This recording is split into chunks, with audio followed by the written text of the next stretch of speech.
The next day at school, both girls tried to approach the MC. Kamashiro asked if he was joining the basketball club and said she planned to be the manager, while Hinagi invited him to have lunch with her in the cafeteria.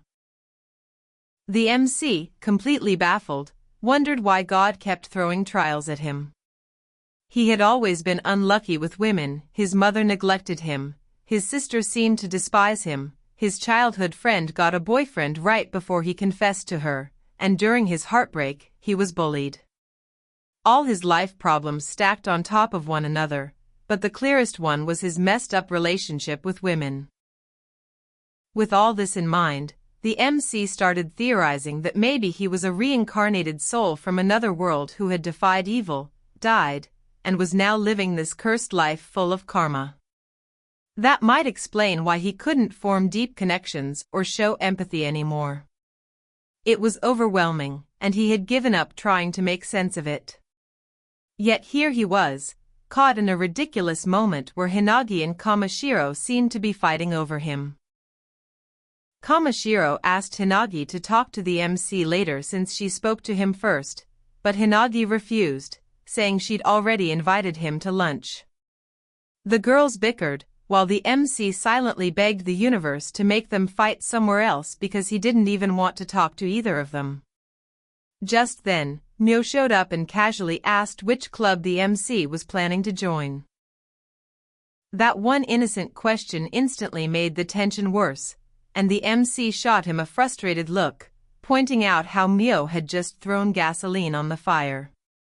Kamashiro suddenly jumped in front of the MC again, insisting he should join the basketball team, she'd be the manager and promised to take it seriously this time. But the thought of basketball only triggered bad memories for the MC. He had poured everything into that sport, and all it ever gave him was disappointment. He hadn't achieved his goals and felt there was nothing left for him, so he plainly told Kamashiro that he no longer played basketball. However, she refused to accept his answer and slammed her hands on his desk, reminding him how much effort he had put in. MC responded by saying that she, more than anyone, should understand what happened after he gave it his all. Kamashiro was left speechless and began to tear up, but before she could say anything, MC asked how long she intended to pity him. His words made her feel even worse. He then ended the conversation by stating that he never planned to join the club in the first place. Calling himself a gloomy person whose only activity was heading home, he brushed off Miho's attempt to change his mind and left for the cafeteria without looking back. As he walked away, he briefly wished Kamashiro luck as a manager, not even addressing her by name, which clearly hurt her. On the way, he noticed the baseball club still practicing and recalled his own past on the field. But now, when he held a ball, it felt hollow. He knew he could no longer play as he once had, so he chose not to dwell on it and kept moving forward. Back in the classroom, Hinagi approached him and asked to eat together, trying to lighten the mood with a joke about going on a hunger strike. MC, however, told her directly to stop talking to him. Surprised, she reminded him that they were classmates and childhood friends. He coldly responded that it was all in the past. Then, in front of the class, he brought up her middle school boyfriend, shocking her with his bluntness. As the class started paying attention, Hinagi asked him to forget the past, but MC said he was only being respectful, he wouldn't want his girlfriend acting close to another guy, even if they had a long history. Just because they were childhood friends didn't mean they would always remain close. Hinagi tried to explain, but MC told her he had stepped back when she got a boyfriend, and he didn't understand why she couldn't accept that. He suggested she eat with someone else and walked away, wondering whether he still felt anything after letting her go, despite once wishing her happiness. As he left, the class murmured. Some students expressed disappointment over missing their chance with Hinagi, while others assumed she was already in a relationship. When someone asked who the boyfriend was, another student seemed ready to answer, but before they could, Hinagi interrupted, her voice rising as she asked everyone to be quiet. Shaking and tearful, she admitted that everything was her fault. Just then, the teacher entered the room and announced an outdoor lesson planned for later in the day. The next day was the school's annual hiking event, intended to build friendships through group activities. As soon as the teacher instructed the students to form groups of 4, the classroom filled with excitement. MC sighed quietly, already expecting the outcome. As he predicted, students quickly formed their groups, and he remained alone. The teacher looked around the room, trying to find someone willing to team up with him. While some might have felt humiliated, MC seemed indifferent. It only confirmed that he had been distancing himself from others. Before he could dwell on it, Myo approached him with a friendly expression and asked to form a group together. MC was caught off guard by Myo's straightforwardness but quickly tried to decline, saying someone as outgoing as him should group up with similar people. Myo didn't back down, and they began to argue back and forth. Meanwhile, 2 other students, Hinagi and Kamashiro, stood behind them, silently observing. Regardless of the disagreement, they had already decided they would be joining the group, whether MC approved or not. The following day, the class arrived at their destination for a hiking trip. As soon as they stepped off the bus, MC wandered away from the group, leaving Myo puzzled by his sudden detour. Moments later, he stood in front of the mountains and shouted, "TARDIS." The randomness of it left everyone visibly confused. Myo sighed, quietly commenting that MC would never be as funny as his best friend. Just then, Hinagi and Kamashiro appeared nearby, prompting MC to quickly distance himself from them. As the group began the hike, he remained careful not to interact with the girls. Myo, sensing the tension, tried to break the silence by chatting with him, but MC only gave her minimal responses. Internally, he was caught in a whirlwind of thoughts. He kept wondering why Hinagi and Kamashiro had chosen to pair up with him when they could have walked with their close friends instead. He feared he might just end up ruining their high school experience. The hike continued until Hinagi suddenly twisted her ankle, forcing the group to take a break. MC approached her quietly and told her to remove her shoe so he could check the injury. The sudden command shocked everyone, especially Hinagi. Flustered, she clutched her jacket and whispered that they should do something like that in private. MC blinked in confusion, asking what she was talking about, clarifying that he only wanted to look at her foot because she was injured. Relieved but still embarrassed, Hinagi took off her shoe and showed him her swollen ankle. MC immediately apologized, saying the group must have been walking too fast. Hinagi quickly denied it was his fault and instead apologized for slowing everyone down. Kamashiro gently reassured her, telling her not to worry. But just as the tension seemed to ease, Hinagi tensed up again and defensively blurted out that her feet didn't smell. Caught off guard, MC teased that if he said otherwise, she'd probably feel insulted anyway, which only made her more self-conscious. Trying to lighten the mood, MC joked that he could just pinch his nose so he wouldn't have to smell anything. Unfortunately, the comment backfired and made things even more awkward. Finally fed up with the back and forth, he told Hinagi he would just smell her foot to prove it didn't stink. Hinagi panicked and squirmed in protest, but MC was already leaning in, determined to end the drama once and for all. Of course, the scene was drawn in full comedic glory, Hinagi screaming, MC completely unfazed. In his head, MC resigned himself to the inevitable. If everyone was going to label him as the guy with the foot fetish, he might as well own it. After the chaos died down, MC carefully bandaged Hinagi's foot. She tried standing up, and when he asked if the bandage was too tight, she replied that it was perfect. MC handed her a bottle of water and assured her they would move at a slower pace from now on. Just as the group was about to resume their hike, their teacher suddenly clutched MC's arm and asked him to bandage her feet too.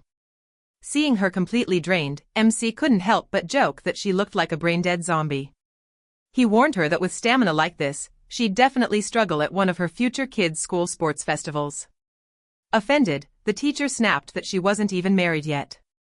Trying to shift the situation, MC called Kamashiro over and asked her to help the teacher. He reminded her that she wanted to be the manager of the basketball team someday, and learning to bandage someone properly would be a valuable skill. Kamashiro didn't hesitate, she nodded and jumped right into action, following his instructions with surprising confidence. Once Kamashiro finished helping the teacher, she looked to MC expectantly and proudly asked for some praise. MC, however, was caught off guard. She looked like a dog waiting for someone to take her for a walk. In a strange but playful move, he tossed a piece of candy into the distance. To his surprise, Kamashiro actually ran off and returned with it in hand, asking for a pat on the head. At that point, MC felt like he'd somehow become annoyed. He reminded her she wasn't a dog, she was a human being. Kamashiro snapped back that she was just following his commands, like he'd asked. Fed up with the bizarre exchange, MC declared that if she insisted on acting like a dog, then he'd treat her like one. He gave her the head pat she wanted, but then, taking the joke too far, started rubbing her stomach like someone would do to a puppy. Kamashiro burst into ticklish laughter, trying to squirm away, flustered and blushing. She managed to stammer out, "Just the head." But MC kept going, and Kamashiro ended up on the ground, gasping and overwhelmed, as if she'd just had a full emotional meltdown. MC had nothing left to say, he simply looked down at her and asked if she'd finally remembered that she was human. Kamashiro, breathing heavily, nodded and rolled onto her side. She reminded him, half joking and half serious, not to do something like that to anyone else. People might take it the wrong way. MC was confused. Wasn't doing it to her already a problem? Kamashiro told him it didn't matter who it was still wrong either way. Then, suddenly, she laughed. The tension lifted for a moment as Kamashiro remarked how it felt just like last year, back when the two of them were still close. She gently touched MC's arm and asked if it felt okay now. He reassured her that it did and told her not to worry. But Kamashiro looked uneasy. She admitted that she still felt guilty, so much so that she couldn't bring herself to do what he had asked before. Seeing her troubled face, MC felt guilt rising in his chest too. He realized that Kamashiro was willing to forgive anything he did, simply to ease her own conscience. Before the conversation could go any deeper, Mio called out to them, saying it was time to move on. As MC walked away, he reflected on his unresolved relationship with Kamashiro. It felt like they were stuck in time, unable to move forward no matter how much things changed. Later, the group arrived at their final destination deep within the forest. The girls marveled at the scenery, amazed by the view around them. MC, meanwhile, wasn't sure how he felt. Was he really impressed, or just going through the motions? Miho, on the other hand, was only interested in one thing, food. When it was finally time for lunch, MC spread out a waterproof sheet, and the group thanked him for always being prepared like their unofficial class caretaker. After they finished eating, MC turned to Hinagi and asked if her foot was feeling any better.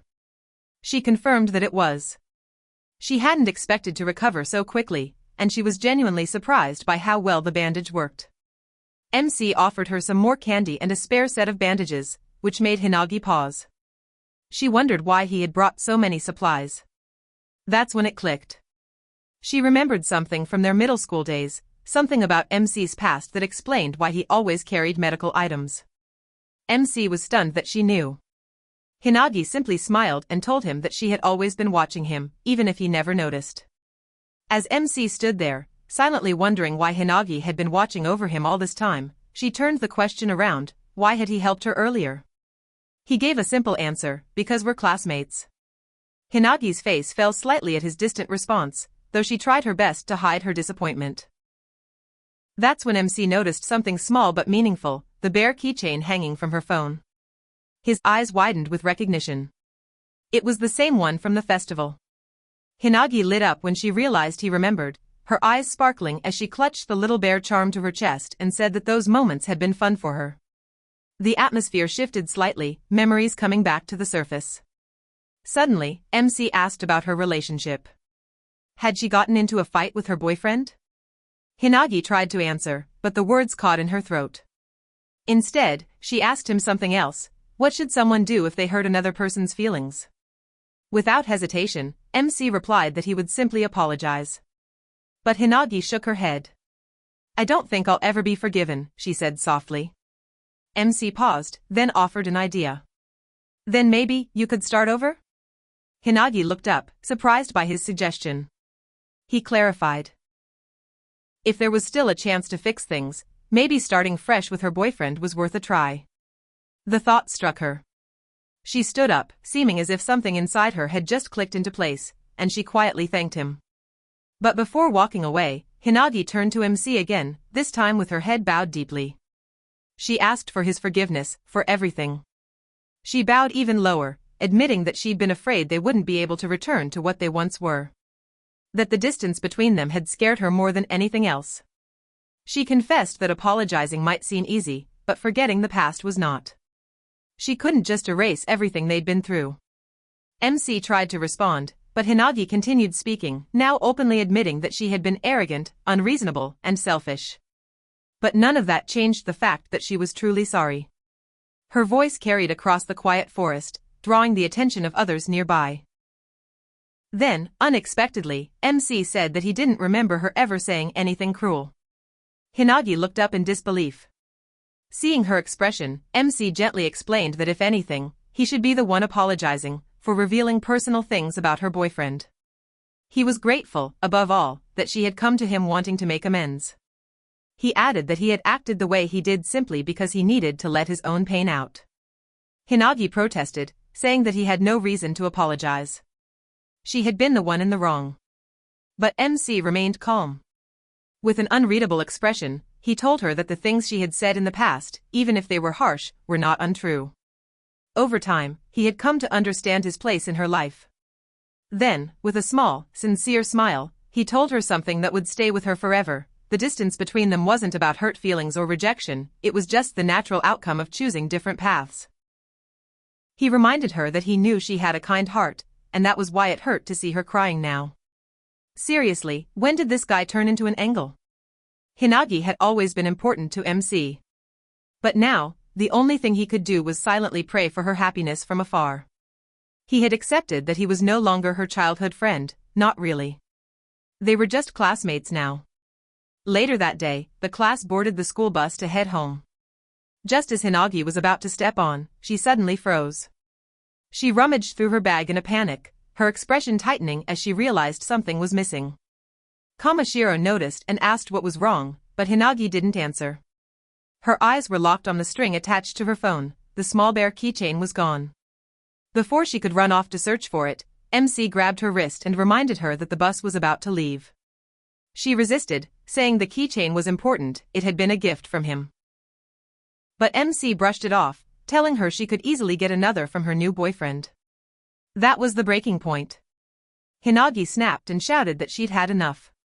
MC was caught off guard, finally realizing how much that keychain meant to her. Despite everything, he couldn't leave her like that. A few minutes later, Hinagi sat quietly on the bus, clutching the string that once held the bear. Her thoughts spiraled, was this punishment for trying to fix things with MC? It felt unfair. That charm wasn't just decoration, it was a memory of all they had shared. The last thing he had ever given her. She could ask for another one, but it wouldn't be the same. She stared out the window, torn. Should she go back and look for it? The thought lingered, but her injury made it impossible. All she could do was sit there, trembling, as the bus drove away. Back at school, a teacher asked where MC was. One student said he felt unwell and had gone home. The teacher was doubtful.